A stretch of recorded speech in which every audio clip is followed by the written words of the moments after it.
ત્રીજો પુરુષ એકવચન. જ્યારે વર્તમાન કાળ ત્રીજો પુરુષ એકવચન સંસ્કૃતમાં આવે ત્યારે તી લાગે, પણ પરીક્ષામાં બધા શું ભૂલ કરે છે?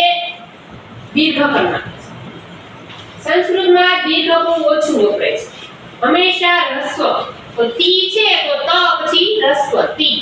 વદતી, લિખતી, પઠતી, ગાયતી, ઉપવિશતી, ઉત્તિષ્ઠતી, બરાબર? પ્રાર્થના કરોતી, ખાદતી, આ બધા ક્રિયાપદ છે. પણ એને શું કહેવાય? તો કે વર્તમાન કાળ બીજો પુરુષ એકવચન સંસ્કૃતમાં. શું આવશે પાછળ? તો કે હ્રસ્વ તી. હવે જ્યારે પુલ્લિંગ હોય, છોકરો હોય, ઉભા છોકરો હોય, તો મારે એમ કેવું હોય કે આ આયુષ, તો મારે એમ કહેવાનું એષઃ આયુષ. શું કહેવાનું? એષઃ આયુષ. અને ઈ જગ્યાએ છોકરી હોય તો ઉભી થા. એષા નામ એષા વૃંદા. શું કહેવાનું? એષા વૃંદા. એષઃ આયુષઃ. એષઃ આયુષઃ. એષા વૃંદા. એષા વૃંદા. બેસો. વિદા. નામ? હા, નેન્સી. એષા નેન્સી. નેન્સી ઉત્તિષ્ઠતિ. બરાબર? નેન્સી એષા. નેન્સી નેન્સી ઉત્તિષ્ઠતિ. ઉદાહરણ. જેમ પુલ્લિંગ. આયુષ. એષઃ આયુષ. આયુષઃ ગાય.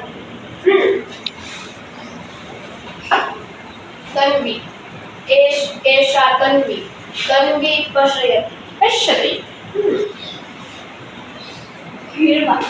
એષા હીરવા. હીરવા. નેન્સી. એષા નેન્સી. નેન્સી વદતિ. એષા નામ. માહી. એષા માહી. માહી લખતિ. લિખતિ. માહી લિખતિ. વૃંદા. અસ્મિતા. એષા અસ્મિતા. અસ્મિતા વદતિ. જેની. જેની વદ. એષા જેની. એષા જેની. જેની વદ. વદતિ. વૃંદા. એષા વૃંદા. વૃંદા લિખતિ. બીજા કોઈ? ના. મમતા.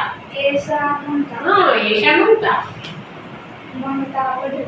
સરસ. પઠતી.